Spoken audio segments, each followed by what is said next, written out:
Hi, I'm Chris Cozen, Golden Working Artist. I'm here to show you a little pigment reality. So we're going to start with a plate with some golden colors, fluid acrylics. And we start with a white in the middle, titanium white, which by the way is the densest pigment known for us. It'll cover practically anything. We use it in gesso and can kind of get an idea of how far it'll go. Over here we have what we're going to use as a blue today, which is a turquoise phthalo. And we have two red options, which I'm going to show you why even changing one of your primary colors on a palette will make a difference in your work. So we have a naphthol red light and we have a quinacridone magenta. And for yellow, we've just got a yellow ochre. Now there are pigment sources that have an influence on how pigments work. If you have a transparent pigment, which is made in the chemistry lab, you can see that when I pull it out, it gets very sheer. And when I put it on the paper, I could really see a lot of the white that's underneath it. I'm going to just clean this off so I can show you another color. Now I'm going to switch over to what would be our yellow, which is the ochre, and spread it out here, get it in. I can cover over my turquoise practically completely, and when I spread it out, it covers more of the white. That pigment comes from the ground or the earth, a natural source. So that source influences the way the pigments are perceived.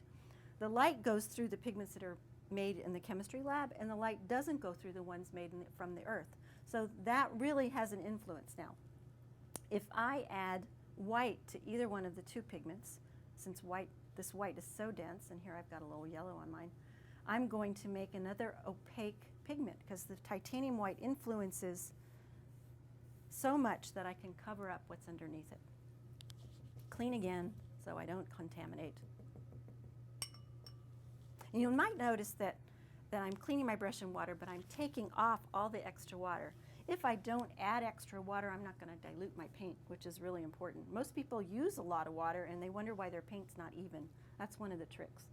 So if I decide I'm going to mix a color, take my primary red, pick up a little of the ochre over here, and I'm going to start, see it's already altering the red, becoming more orangey.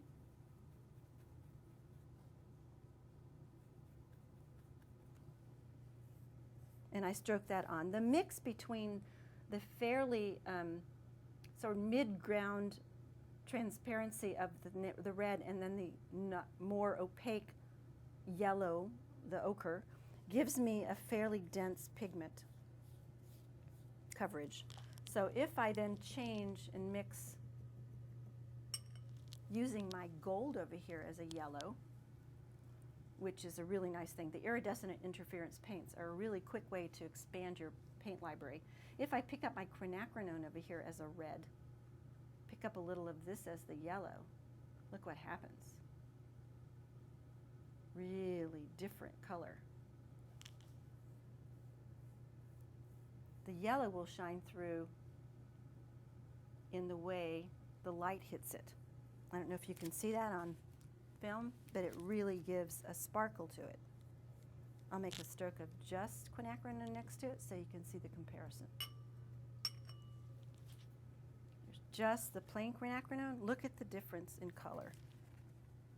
So if you were to possess one additional iridescent or interference color, which are made with kind of treated particles of mica, and add that to any of your paints, you would automatically expand your paint library by double, because you could get a red gold, a blue gold, a yellow gold, anything that you added it to.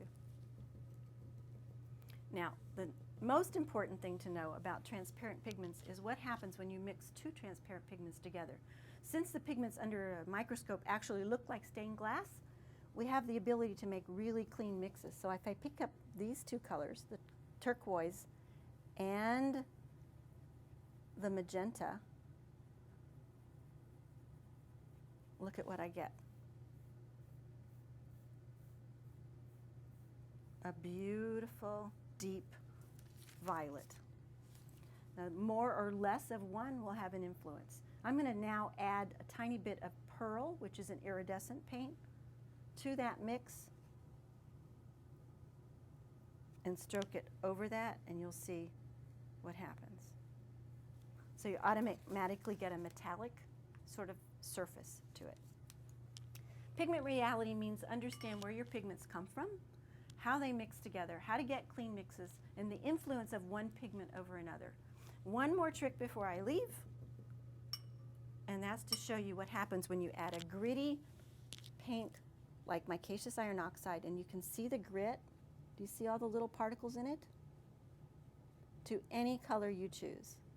So if I pick up what looks like a dark paint, but what is actually particles suspended in a clear medium, that means that I can actually tint that with any color I have and get a paint that has particles in it and a grayed tone without having to work too hard. So it was really nice having you around for a little pigment reality. I hope you check your paints out and see how far you can go.